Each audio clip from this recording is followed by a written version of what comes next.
All right, David, so we're going to tackle some of our issues here.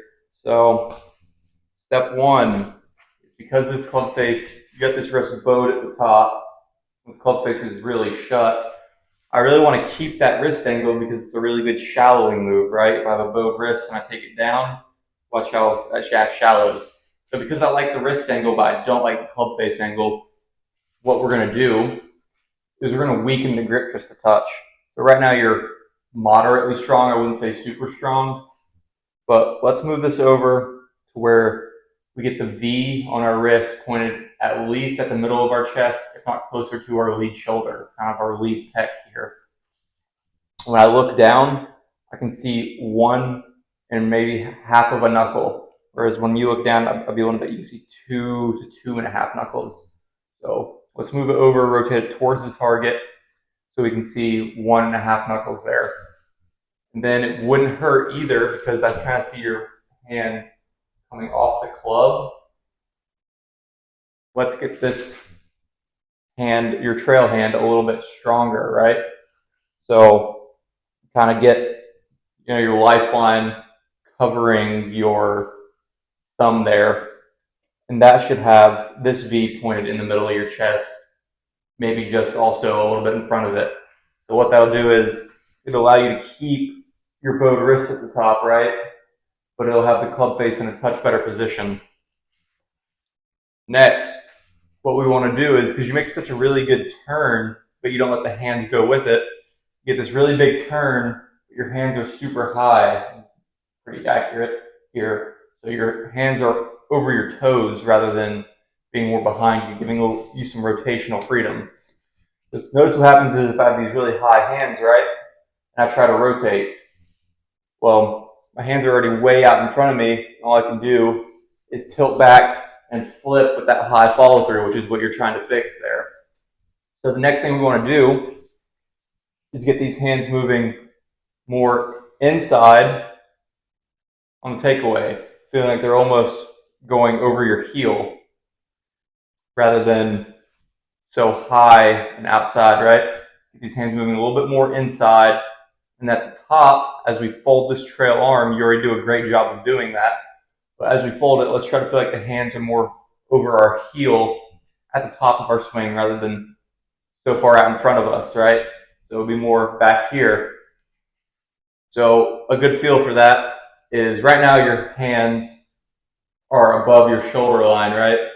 I'd like to see them more on the shoulder line.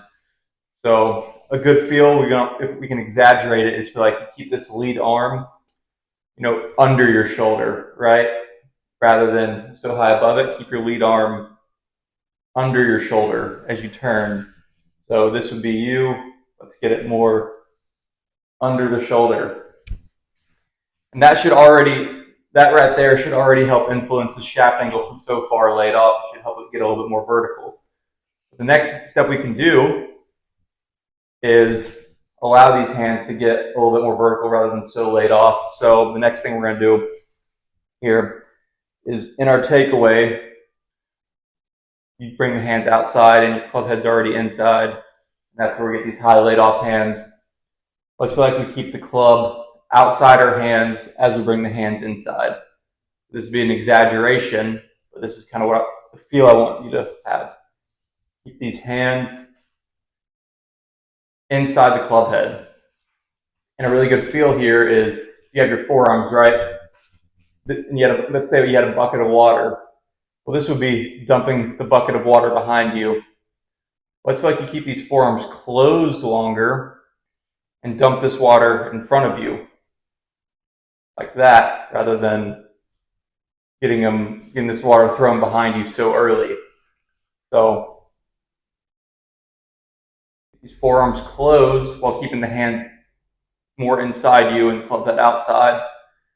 And then once we get to the top, this is an exaggeration once again, but it should have the shaft a little bit more vertical, or maybe even across the line. Because of your bowed wrist, it probably won't be quite as across the line. When you bow your wrist, that influences a more laid off position. But the look we're going for is something right in here rather than super laid off. So what I see a lot in your swing here is we get these high hands, right? And this club starts to steepen. And because the club face is already so closed, we can't have it steep and closed. Otherwise, we're going to hit a huge pull. You start to tilt back a lot, and then we get that really high follow through, and you hit these big hooks. So these are the matchups we're going to use to kind of work on that. Club head outside the hands, hands inside. Shaft a little bit more vertical at the top. We're going to have a weaker grip just to help that club face in general. So when you're looking on video, what you should be looking for is this club head starting to match this forearm angle. Right now, it's super closed, right? So this line, if you drew it on the club head, would be almost horizontal, kind of with that light, and it would be way closed compared to this forearm angle.